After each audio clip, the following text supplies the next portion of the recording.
everybody, welcome back to the Quest for the Bestest. We're talking about the 2021 Best Picture nominees, and we are figuring out which one is the best before the big ceremony comes around later in about a month or so.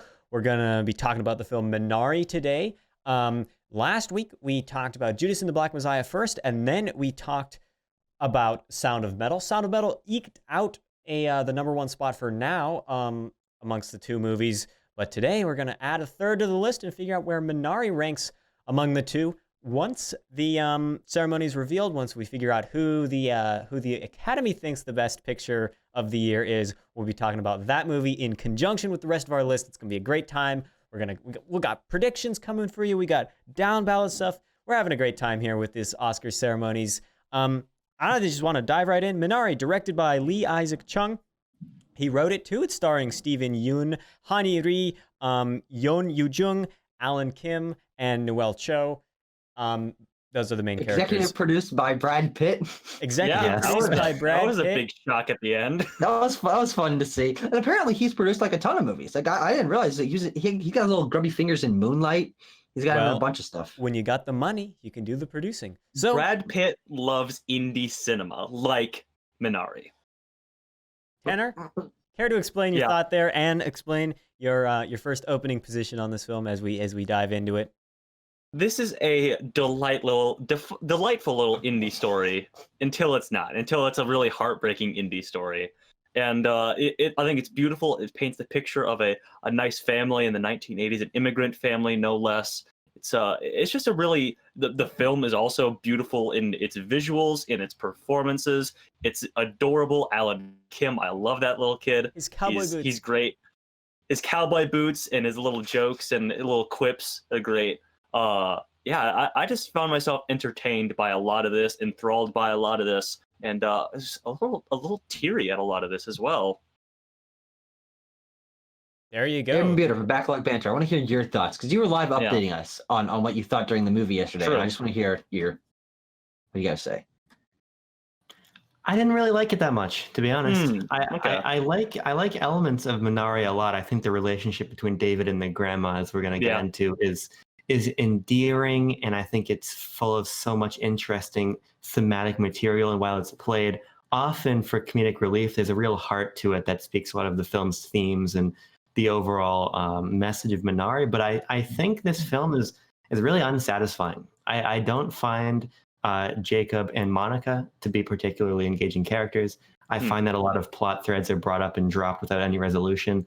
I don't necessarily think that the A-plot is particularly compelling, and I just found in the end there was a really strong and emotional film about culture and family and identity and all of this, and the relationship between David and the grandma, but those were played out in a lot less satisfying ways by other aspects of the film. And on the whole, I think it's beautiful. I think the performances are really great. I think there's some really great components. But on the whole, it didn't come together for me. Sure. I think for me, watching the film yesterday, we saw it at our local sort of independent cinema, if you will. And I was sitting there. I was very excited to get into this because I heard such good things about it. And I would say it was the first 2 acts or so that I was just having a good time. I was watching, seeing how things were set up. I was interested in the family and their dynamics and the side characters and just the relationship they had to the world and their goals and wants and needs and all of that. I think the problem that this film has is it is too much of just a peek into a life, and it doesn't tell a entirely complete story because of that. I think it's vignettes into a series of moments throughout their life as they build up this new life of theirs. But I don't know if nearing the end, if that really compelled me, if that tied everything together in a satisfying package. So yeah, I think this is a very good film. I still gave it 8 out of 10. It's a great movie, but I do think it's lacking what the tightness that I think it really could have been something special.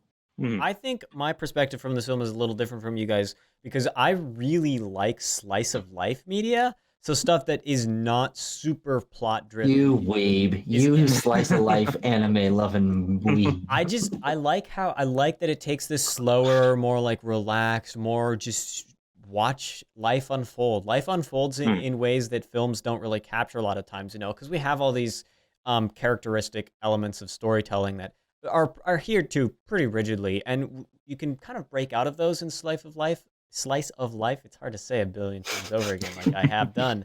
But you know, I think Minari has a great heart. I really like the genre that it applies itself to, in that being slice of life, and how it uses that to work.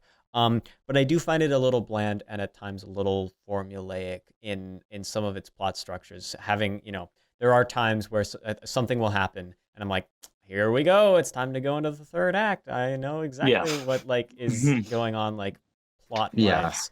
But I do think it is. I think I actually really like the soundtrack a lot more the second time I watched it. I just rewatched it today, and I think that it's overall it's entertaining, and it's pretty enjoyable.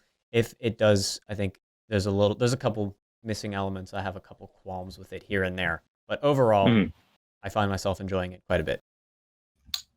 Speaking to the soundtrack, it is nominated for Best Original Score. The score written by Emile Mosseri, who I'm not familiar with, but it's also nominated for Best Picture, clearly, Best Director for Lee Isaac Chung, Best Original Screenplay for Lee Isaac Chung as well, and Best Actor for Steven Yeun, and Best Supporting Actress for Yeon Jung, who is the grandma, who I think definitely deserves that nomination. I liked Steven Yeun's performance, but I don't necessarily know if, in my eyes, it's nomination worthy. Okay. To that point, I think he does a solid job, but he's in the film for a surprisingly small amount of time. Exactly. Which is very strange, especially when a lot of tensions are building between him and Monica. He disappears. And I think that's part of why I found the film unsatisfying, because his relationship with his wife, his relationship to Paul, his relationship to his community, to his farm, to his family, all of these are interesting, but we just don't see it. And I think that's my problem. There's a lot of exposition about the past. There's a lot of time spent on the past and wanting a new life. But do we see it? Do we feel it? That's why I don't think he's foregrounded enough. I don't think that the A plot of the film is foregrounded enough to be especially compelling, which is why I also agree that supporting nomination for the grandma is so great, because she was so endearing. And like I said before, that's Minari to me. That plot line is what I took away from the film. Yeah, well, I mean, in a way, that is the A plot. I think the story is about the relationships between the family. Of course, the thing that sets it all in motion is Jacob's want to set up a farm, and you're following that conflict throughout, but you're really watching the family get set up in a community and work out their problems between one another. So I think that is to the film's benefit, because I think a lot of the interpersonal relationships are very interesting, but I think because it has so many relationships that it has to balance, it means that outside of a couple of them, a lot of characters feel like they're background for sections of the movie. There are moments where you realize, oh, I haven't seen this character for a long time, and it can leave, like you said, some of the plot lines feeling unfinished. Yeah, I think that, you know, sort of comparing and contrasting Jacob and the grandmother. I can't remember the grandmother's name. Sunja. But comparing and contrasting, she was called grandma throughout. Yeah, she's mostly called grandma, but her credited name is Sunja. Okay. Comparing them, though, is very interesting, because they sort of represent this dichotomy of, you know, Jacob is the American dream, in essence. He strikes out on his own. He moves to a farm in Arkansas, and he wants to be independent.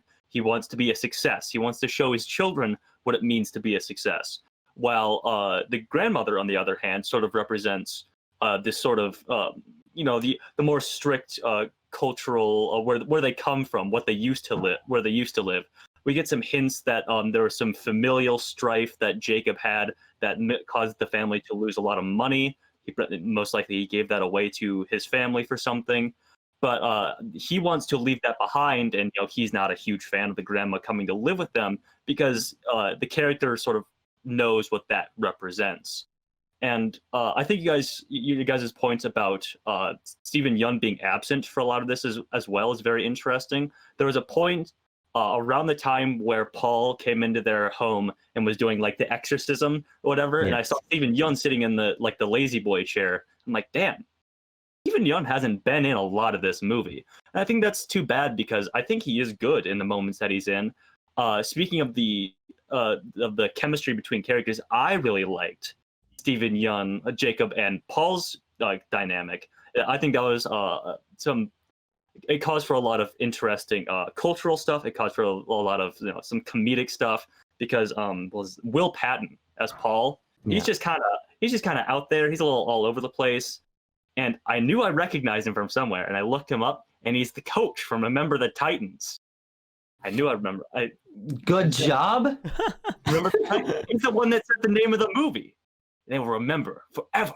Haven't seen that film. He played the Titan. I think that's right. I like what you're saying about these relationships, but my problem is I don't think that they're put in conversation with each other in an especially compelling way. I wanted some sort of not even resolution, but some more texture to the relationship between Paul and Jacob. It's a lot of them talking past each other. There's never the relationship never comes to a head. The idea of the American dream and the father and this more traditional lifestyle. Personally, I find that a little bit more in the mother than the grandma. David should have been this. He kind of is this focal point for the relationships, but I don't think they ever clash in an interesting way. I think there are so many plot threads that talk past each other and relationships that talk past each other. And because the film is an hour and 55 minutes, I just don't think that they all. Resolution is great, but I at least give me a little bit more. So many of these relationships felt surface level, and I think that was just disappointing because you get a character like Paul, who you get hints of he's being teased, he's not accepted by the community, the kids are flipping him off in the bus. But where does that go? He's hauling a cross every Sunday down a road. I totally expected him to show up when the building is on fire at the end, but he doesn't, and he just goes away. He doesn't show, and I totally agree with you, Abram. A lot of the plot points in this and the character dynamics just kind of go away. Yeah. I think that, at least in my perspective of it, looking at it as a member of a slice of life family of media, that fits into that is a genre convention, for better or worse, where you, like in real life, stuff can just end and stuff can start and not be fleshed out, or you can start a friendship with someone and then it can just peter out or whatever, through no one's fault of their own. But this film, I see it as taking some of that aspects and portraying this more loose narrative, more not as much about specific elements of the plot, and the film is more about your general ideas of the American dream and the familial relationships. I think the parts of the American dream in this film are interesting. I'm not sure quite how much it adds to that thematic discussion. There's been a lot of media talking about it. And so, I mean, it's hard to come up with new ideas. Original thoughts are difficult, but I like what it has to say. I just wish it could maybe pull out some more interesting stuff in that regards. But I do find the familial relationships, especially that hospital scene, the filmmaking, it just really supports it in that moment when that really shallow depth of field shot where Jacob and Monica and they're both looking in the same direction, but they're not looking at each other, and Jacob's always out of focus. And then you cut to another shot, and they're in the first shot, it appears they're sitting kind of close to each other. And then you cut to another shot and they're sitting pretty far apart on this bench. And that really, that visual language of film, of the movie and, of movies in general, works for me pretty well in communicating a lot of what the characters aren't saying. And I just, while I think the cinematography supports it in that moment, I kind of get, it's kind of bland to me in other parts. It's very just showing everything, and it doesn't have a huge amount of stuff to say of its own. It doesn't tell the story other than in that moment. I think it's really good in that hospital scene. One thing that I do want to bring up is you were talking about how this is, not exactly the most original idea. We've gotten movies where the dad is really passion driven and kind of has to ignore his family for the success. Like, these stories have been told before. I think this one is interesting because it's told from a different perspective. I think the idea of having a cultural conflict, them being outsiders, but not really being treated too much as such. I mean, there's really not a lot of racism in this, which is kind of nice for once to get a movie about a minority family where not everyone is just being racist to them all the time. But Yeah. I think that it's an interesting, just thinking back, an interesting concept of, yeah, there were families like this moving in the 80s trying to start farms. We've never seen a film about that conflict before, that story concept before. So even though it does follow some conventions, I think there are some interesting enough twists to it that provide the hook, and why this film, I think, works in the way it does, even though it doesn't necessarily complete everything that we wanted it to do. There are certainly some interesting things, especially considering this film kind of has a timeless feel. It takes place in the 80s in Arkansas, but you could have said it was modern day and I would have believed you. Really, the only things that obviously said it in a certain time period are the old TVs and the references to Ronald Reagan, who is no longer the president, believe it or not. But well, yeah, and the cars. Yeah. But I mean, other than that, yeah, I see what you're saying. Yeah, the sets, the locations, the conflicts, all of it kind of feels like it could be modern day, and that kind of gives it a universal timeless feel that I think is really interesting. Yeah.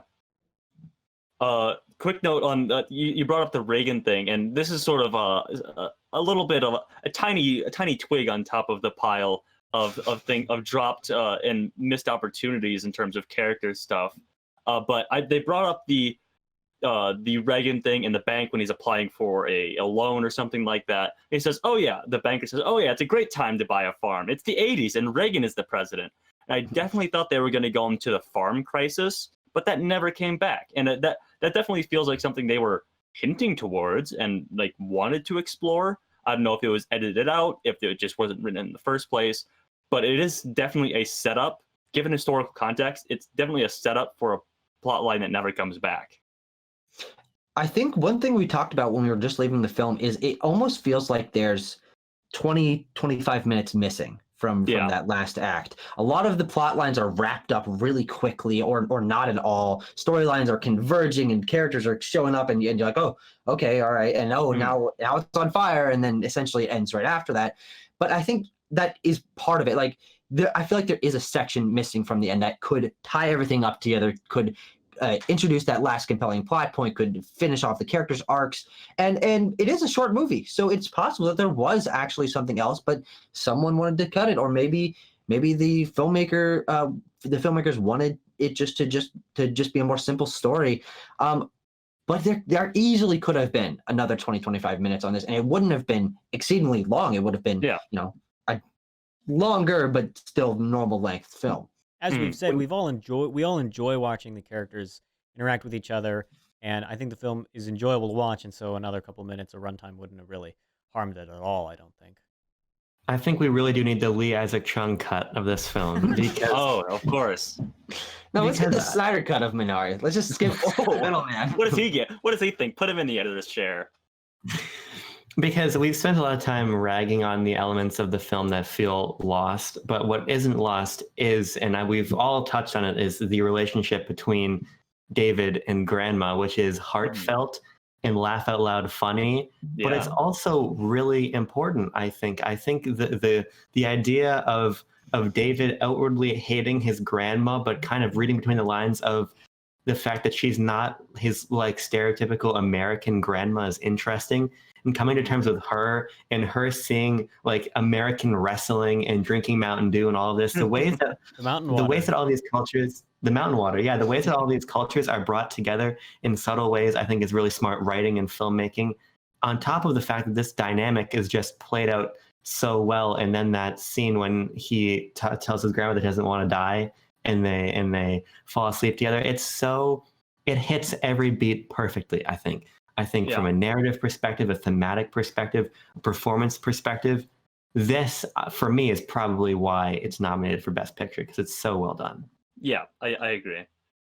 Speaking of, though, did I miss something, or did you guys also feel that the plot point of her having a stroke was just like thrown in there? I get that strokes can happen to anyone at any time, but it really felt like that was something that they should have hinted at her health problems a little bit. But up until that point, David was the one with all the health problem stuff was being set up. And then it's just like, I was a little confused when that scene first started happening. But yeah, she just had a stroke. So what are you guys' thoughts on that? My Yeah. problem with that is that I thought that David was lying and he wet the bed. Yeah, that's what I thought. But then it wasn't. Well, I don't quite know, because I got that I could see that it was her bed and that she wet it, and when an old person like that wets the bed, I could tell at like that moment, like, ooh, that's not good. Like something like that's messed up. But like that whole plot point maybe got back to what I was saying about the predictability, the formulaicness of the later half of the film in terms of how it deals with, I saw that point and I was like, well, here we go. That's goodbye, second act. Hello, third act. Like, exactly. I knew exactly what was going on. I'm not sure your everyday viewer is going to get that because of, we study film. We think about movies. I like read story structure books and whatnot. So it's maybe not a super important point. I think it functions well enough. It sets up some stuff. It's interesting. And as you said earlier, strokes can happen at any time, really, to anyone. They're not like entirely, they can just be random. Yeah. Yeah, I think that I kind of want to go back and just talk about some of the characters in general, because I Sure. think this film, I think the reason it works so well is it has a totally fascinating and well-performed cast of characters across the board. I think that almost everyone in the family is really fleshed out with interesting story points to their own and interesting character traits that they have. I really like David hiding his underwear under peeing the bed. Like there are aspects to this film that a lot of films don't really show when it comes to granular character traits, and it gives the characters a huge amount of personality. The one that gets shafted from this is the sister, who gets basically nothing, and she's kind of just an average annoying older sister character. But I think when surrounded by such an interesting cast of other characters, that that might feel out of place, but she plays into the family dynamic a little bit, so it's not not a huge issue. But I started this off, I'd heard so much about how Alan Kim, I think, his performance as David was so endearing. He's kind of the star child of that is not intentional 2001: A Space Odyssey reference, but of this Oscar season, and I went into it expecting a lot. I think that from my perspective, it's very clear that he's a kid being fed lines. Like there's some moments where it feels forced, but he's also like 6, so I can't complain too much about that. And what he did bring to the film was this really heartfelt, interesting, unique, fun energy that I think was the core of it. So even if he's not a professional yet, he definitely did his job very, very well. He's got the chops. He'll get there. He'll get there soon. Because he'll get his gosh darn cute most of the movie. Oh yeah. They gave out a cutest award at the Oscars. Ellen Kim's best pee in a cup and feed it to your grandma award. Yeah. Man, I think that would probably go to Trial of Chicago 7 though. I think it would probably go to Jesse Eisenberg, Lex Luthor, and Batman v Superman: Dawn of Justice. For the 5th year in a row, it goes to Jesse Eisenberg. Good Granny's Sweet Peach Tea reference on the show. I love it. Oh my god. Sweet. BVS, much better film than Minari, by the way. Oh wow. Nope. That's wrong. The people just clicked away from the video because of that. So thank you for that, Abram. Yeah. Tucker, you talk about David and Grandma's relationship, and I actually do like Jacob and Monica's relationship in the way that it's portrayed in the film. I feel it's deep and it's interesting, and I mean we immediately set up some conflict, like in the first scene of them moving in together. Everyone moving, and Monica's like, oh, we're not staying here for forever. And I like how it plays out in the idea of trying to figure out, the place in the world and the place in the family, and especially between the two of them. I think there are some moments as incredibly well acted between the two of them. And like for the most part, like Abram, you said a lot about like talking past each other, and I think that's kind of intentional. That these two characters really don't see eye to eye on why they're there or what they're doing, and so that the dialogue services that and makes it so that it's interesting to see how they interact throughout the whole thing. And it does kind of the film does tie a nice little bow up at the end, even after all the heartbreaking, the heartbreaking third act. And so it's nice to see sort of that they're going to try to make it work. But maybe for me, they could have tried to leave a little more sour taste in my mouth towards the end. Sure. I do. Oh, sorry. Continue. I don't know. I don't find that relationship compelling. I think that it's the, oh, I'm doing this for the family, but you're missing out on the family in the moment type of deal. I feel like this is a relationship you can see in so many other places where it's given more time. I think probably the most compelling that the relationship is when they're arguing at the beginning and the kids are throwing the planes and then Jacob slams the table. That's a great sequence, but I don't think that was ever recaptured. When they're talking in the parking lot at the end, when they're going to call it quits, I think is another good sequence. But it felt again to me like this top level, okay, I understand the relationship. You could have literally given me the first scene and the last scene, and I would have understand how that relationship moved. And for me, it fell flat in the context of more nuanced elements of the film. I see why it works in some lenses, but for me, it just didn't. Yeah. One thing I have to say is I think that part of the reason that particular relationship connects to me a little bit better than maybe what you're trying to say here is I think that the actress for Monica just does an absolutely incredible job. She's super reserved. She's trying to put on, a stoic face for her family and not cry, but you get those moments of her with like, you can see the rage in her eyes, the pain that she's feeling, but she's not showing it on her face. And it's delivered through the sharpness of her words. And I think that really works for her character and makes her, while she doesn't have a huge character arc, I think she's a very interesting character from that personality standpoint. And honestly, I think that's also why maybe, Steven Yeun's performance wasn't so stand out to me, is because I felt like she was the real star in between the two of them in terms of performance. I think she was a lot more powerful, a lot more interesting, a lot more nuanced. And I really appreciated those moments where they were having just normal husband-wife bonding moments, like her having to bathe him, or, they had these smaller moments where they had to put behind their argument, but you could still see she was having that tension. I thought that worked really, really well. Yeah.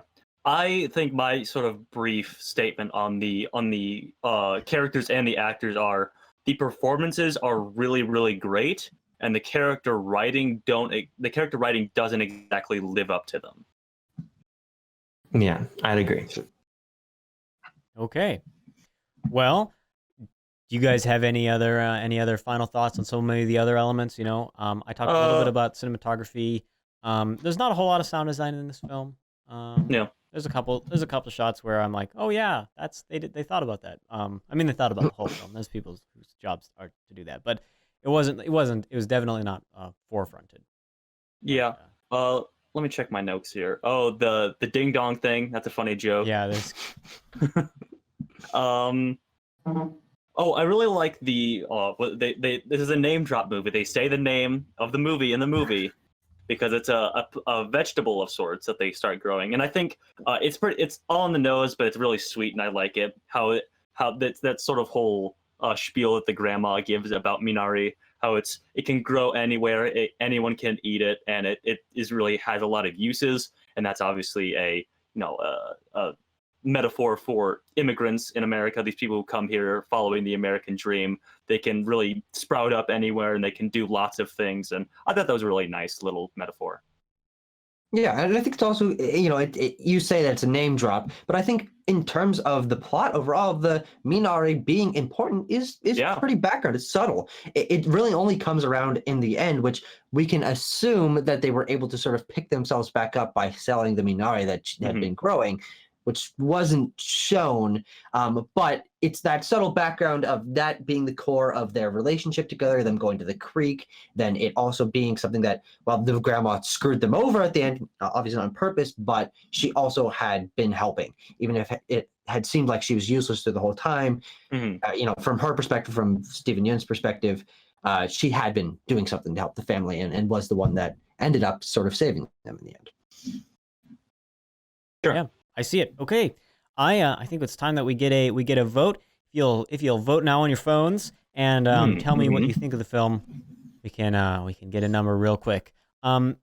Yeah, I found this film enjoyable. I think it is an excellent piece of slice of life media. And when you take it outside of that genre, then we get to a lot of the stuff that you guys have been talking about. Just because of, you know, how the genre works in terms of pacing and characters and plot threads and whatnot. But Yeah. you guys are pretty quick on the finger there. I got the votes. We are unanimous in our decision. So you know what that means. I put 3. Well, Tanner we know put what it 3, means. Tucker put 3. Everyone put 3. Not a big list. Not a huge, not a huge discussion there. But this film, we definitely, I think, had a lot more to talk about in terms of stuff that we didn't like, as opposed to some of the other ones where we really spent the whole reviews talking about the stuff that we did like. I still enjoyed the film. Thought it was very good. Yeah. I think it's totally deserving of the nomination. I don't think it's gonna win though. No, unfortunately, no. But yeah, I think do we want to go around the horn and give a little final spiel on it? I think so. Sure. Okay. Since it's your start, idea, Tanner, you should start. Oh, I'll start. Just Okay. get it over with. God. Like I said, I feel like the performances operate at a much higher level than the character writing. Overall, most of the writing in this film, because we've listed off numerous examples, but of some plot threads and character moments that don't really develop, or that don't really come to bloom.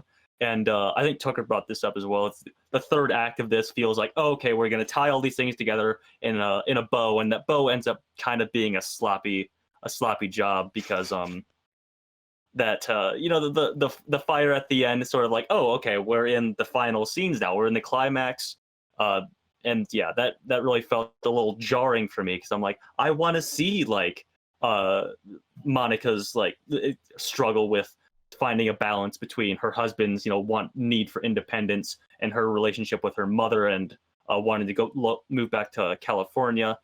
I want to see more of Stephen Yeun, struggling to find his independence in the American dream. I wanted to see all of that, and the film doesn't really provide as much as I wanted to see. There you go. I'll say that I think this film has a great heart. I think the film really tries for a lot of endearing and nice things. It's a nice film that it wants to be uplifting, I think, and yet it's still realistic.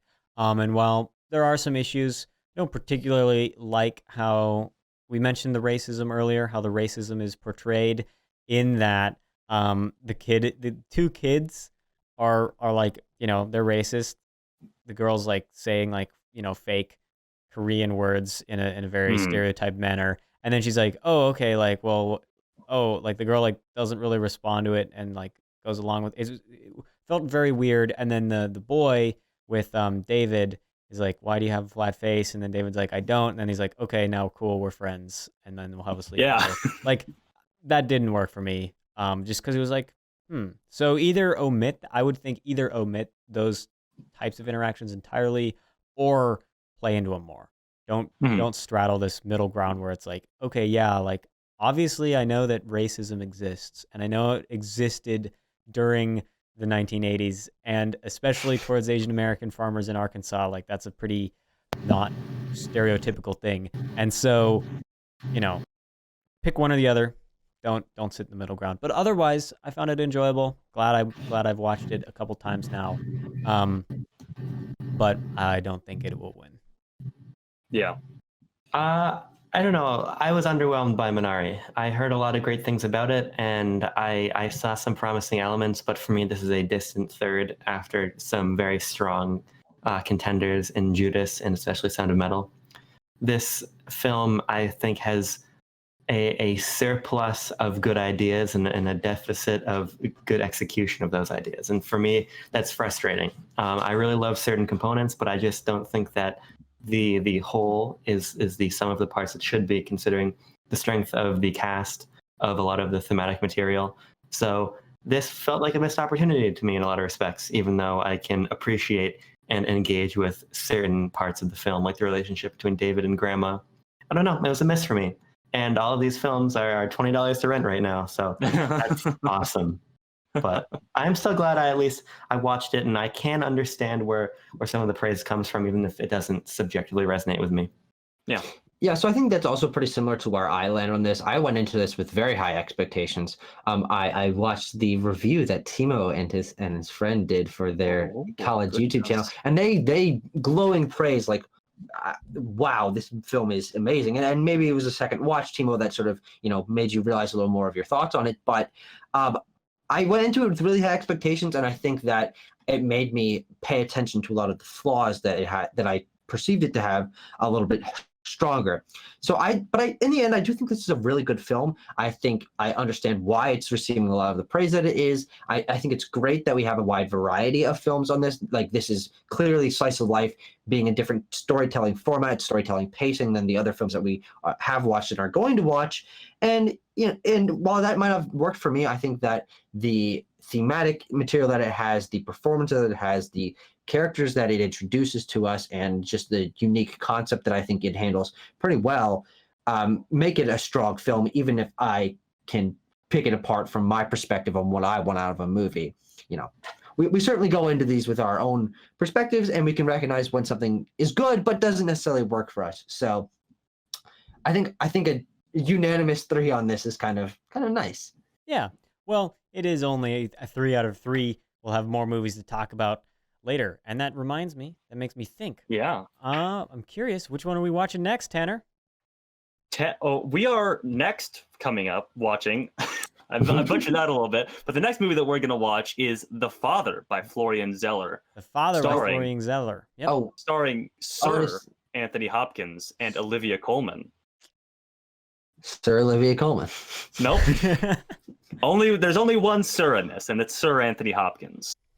Well, I am excited to talk about The Father. I was excited to talk about Minari. I'm glad we talked about it, and I think you're right, Tucker. I think the second watch, that review that I did for my college work, my volunteer work at the college, is a much shorter review. It was written and produced, and so it's a lot harder to get into a lot of more nuanced stuff, because a lot of what I said, I do believe in that review that it is well performed, and I like the story and I like what it says, but we can get in and nitpick it. So there you go. Yeah. That's Minari. Thank you guys for joining me. We will be back next time to talk about The Father, to talk about Sir Anthony and Olivia. I tried to make that joke work and it didn't. We'll be talking about The Father. I hope you guys will join me then. And if you like this video, and if you want to keep seeing more Oscars content, Oscar reviews, keep subscribed to the Backlog Banter YouTube channel, and follow us on Twitter. Same handle, Backlog Banter. And rate this podcast 5 stars if you're listening with your ears only. And if you're listening with your ears only, it's on YouTube to watch us talk about it as well. All right, we'll catch y'all later. Peace. Bye.